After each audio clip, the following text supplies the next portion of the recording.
Ok, entonces viene un teorema muy importante, jóvenes, que es eh, el número pi. Este teorema lo que establece es que si tenemos dos circunferencias con radios diferentes, entonces y L' son las longitudes de la circunferencia, siempre se va a cumplir que L entre 2R es igual a L' entre 2R'.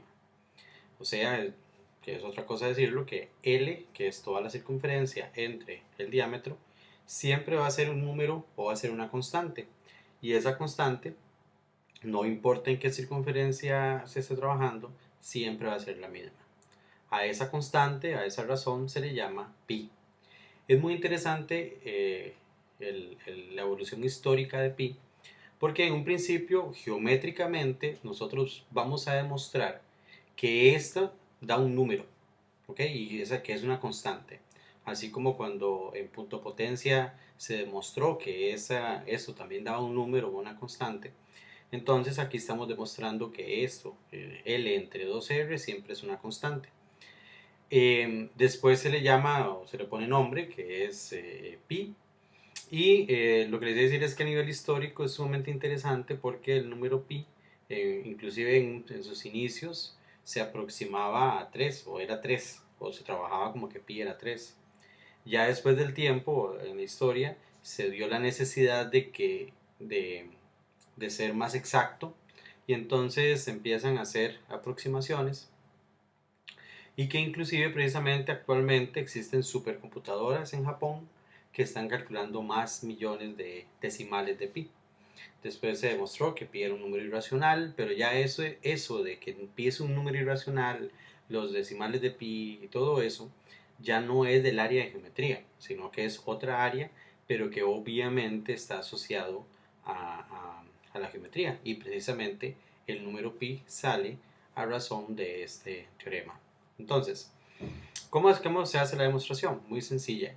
Lo que se va a hacer es que se van a considerar las dos circunferencias y como son diferentes circunferencias distintas y un radio más grande que el otro, entonces vamos a darnos sin pérdida de generalidad que R es menor que R'. Y las damos y las vamos a colocar concéntricas, o sea, eh, que P sea igual a Q, o sea que los centros sean iguales. Ahí no hay ningún problema, eso sin pérdida de generalidad podemos hacer eso. Entonces, vamos a inscribir un polígono en la circunferencia C, o sea, en la circunferencia pequeñita, se inscribe un polígono. Este polígono, bueno, un detalle importante, yo aquí les voy a dar los pasos y la idea es que ustedes lo trabajen o lo planteen las justificaciones.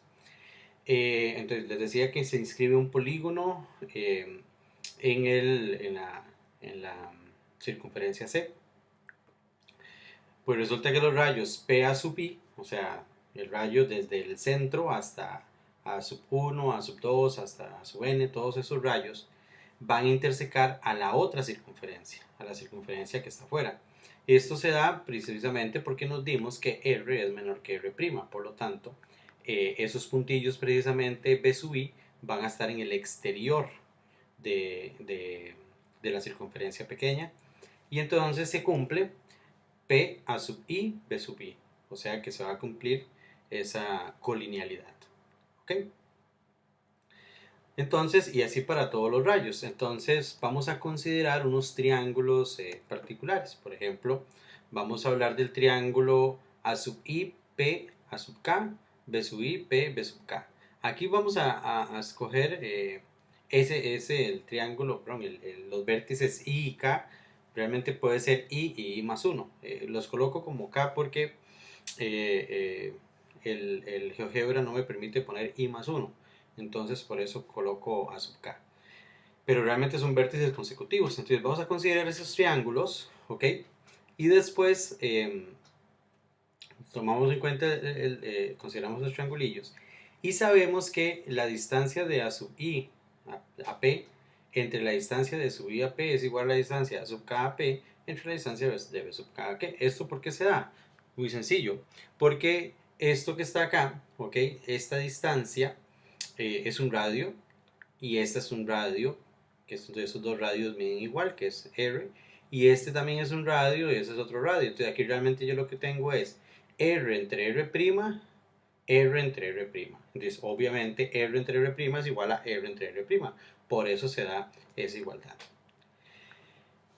Los ángulos, el ángulo A sub I, P A sub K y B sub I, P, B sub K es el mismo ángulo y por lo tanto son congruentes. Entonces, por lo tanto, eso es porque, por la reflexividad, es el mismo angulillo y el teorema este de que si un punto está en uno de los lados del ángulo, entonces se puede llamar el ángulo como se guste. Y entonces, ¿cómo se da esta igualdad y se da esta congruencia o igualdad de ángulos en este caso, pero es una congruencia? Entonces, los triangulillos esos son semejantes. Esos triángulos son semejantes.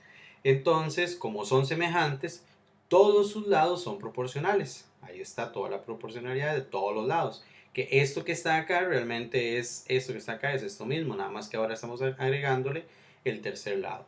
Entonces, pero recordemos que ¿quién era A sub IP? A sub IP es R y B sub IP es R. Y esto que está aquí, A sub I, A sub K, B sub I, B sub K, son las distancias de esos lados, que precisamente es una de los lados del polígono pequeñito, uno de los lados del polígono grande. Entonces, haciendo álgebra, esto pasamos por acá y entonces tenemos que R entre R' es igual a por la distancia de B sub I a B sub K es igual a la distancia de A sub I por A sub K. Si esto se cumple, esto es muy importante, si eso se cumple para ese triangulito que escogimos particular, se va a cumplir para todos los triángulos que tenemos ahí. Entonces, como se va a cumplir para todos los triángulos, ¿qué es lo que sucede? Que la sumatoria de todo eso van a ser iguales. O sea, que si se cumple para el primer triángulo, se cumple para el segundo triángulo, se cumple para el tercer triángulo y así sucesivamente. Entonces, si yo sumo miembro a miembro todo eso, nos da que la sumatoria de las distancias de B sub I a B sub K y la sumatoria de las distancias de B sub I a K se da esta igualdad. Y esto, como es una constante que no depende de la sumatoria, se saca y entonces se tiene esta igualdad. Vean que por qué se hace eso, porque recuerden que ocupamos hablar del polígono y ese polígono tiene un perímetro y ese perímetro ¿quién es? Precisamente esto que tenemos aquí. Entonces, ya después de esta igualdad, lo que tenemos es que recuerden que ocupamos hacer referencia al P sub n, donde P sub n ¿quién era? P sub n es el perímetro de la poligonal que creamos, ¿ok? Y entonces IP sub n' es el perímetro de la otra poligonal que creamos. Entonces tenemos una poligonal en la circunferencia pequeña y otra poligonal en la circunferencia grande.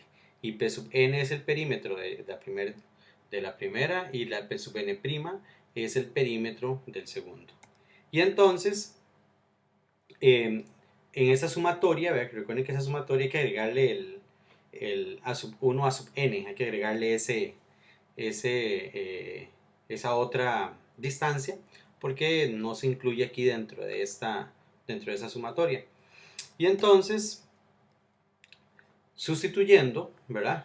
Recuerden que quién era P sub n', era la sumatoria, y aquí quién es P sub n, la otra sumatoria. Ahí lo que hice fue una sustitución de los pasos anteriores. Otra vez se hace álgebra, entonces esto lo pasamos aquí a dividir. Y entonces, recuerden que L, ¿quién era L? L es pues, todos los perímetros de la poligonal que se puede inscribir en la circunferencia.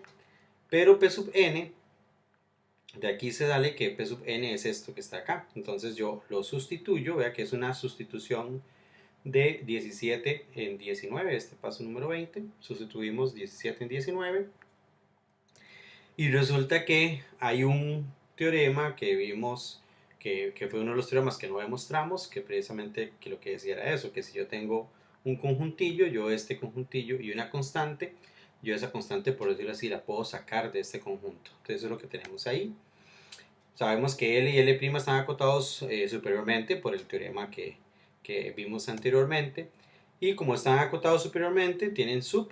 Y como tienen sub, entonces el sub de L, entre el sub, aquí otra vez hicimos un poquito, el sub de L es igual a R entre R', el sub de L'. Y entonces haciendo álgebra, Pasamos esto para acá, pero ¿quién era el sub de L? Por definición es la circunferencia. Y el sub de L', por definición, es la longitud de la otra circunferencia. Y entonces, por lo tanto, multiplicando por 2 ahí, y luego ahí haciendo un poco de álgebra, tenemos que L entre 2R es igual a L' entre 2R'. O sea, es una constante. Entonces, ese es el teorema de pi, ese es el teorema de número pi.